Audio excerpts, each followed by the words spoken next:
Hey guys, today I'm reviewing the Perricone High Potency Evening Repair Lotion. Now for this 2-ounce bottle, it is $98 to purchase. So that breaks down to $49 per ounce. Now, I gave this lotion a 2 out of 5 for my review. So definitely slightly below average, but not terrible either.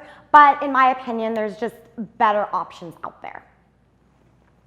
Now, when you pump out the Perricone, it is a very white lotion, and it almost looks really, really thick. So when I first pumped it out, I didn't really know quite what to expect because it pumps out and it looks like a white lotion. But it's actually extremely, extremely lightweight, and it almost has a watery texture to it. So it's kind of deceiving because it really is very thin and very lightweight, which I really did like. Applying it is super simple. The first time I went to apply it, it took a while to kind of get the pump going. I had to pump it probably a good 20 times before anything would come out of the tube. But then as soon as that happened, it was a dream to apply. Bottle recommends to use it every night before bed. So I followed the instructions, and I would cleanse my face and then apply a thin layer over my face and neck, every evening before bed.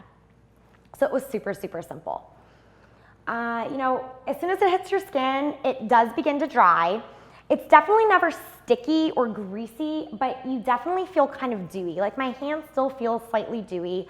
It takes about 5 minutes to completely absorb, but it almost just kind of feels as if you put sunscreen on or if you put any kind of other moisturizer on. It just takes a little bit of time to absorb, but it's not anything that is, overly noticeable. Okay, now my biggest drawback for this is the smell. The smell of this particular lotion is absolutely terrible. When you first pump it out, you couldn't really tell if it was gonna have a smell to it or not. As soon as it hits your skin, it is just the most overwhelming, disgusting aroma. It smells almost like dirty garbage mixed with mold, if you can kind of get that visual smell.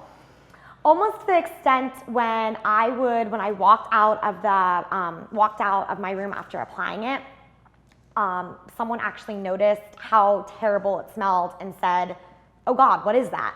And when other people can notice it on you, the smell is wretched.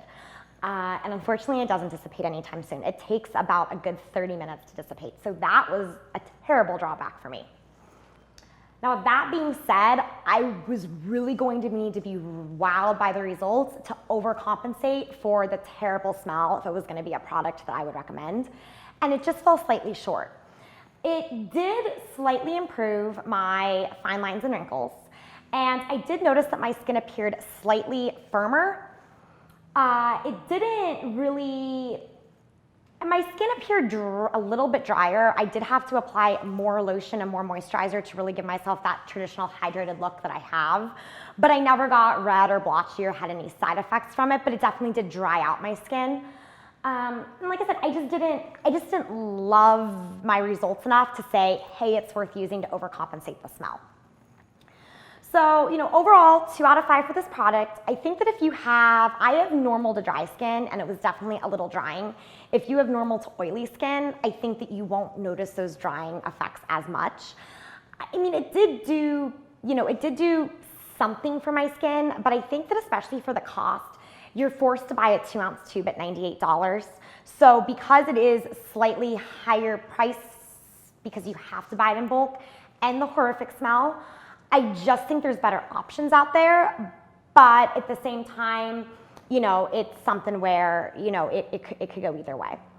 So for more information on this product and all other retinol products, please visit us online at Retinol.com and make sure to follow us on social media. Bye guys, see you next time.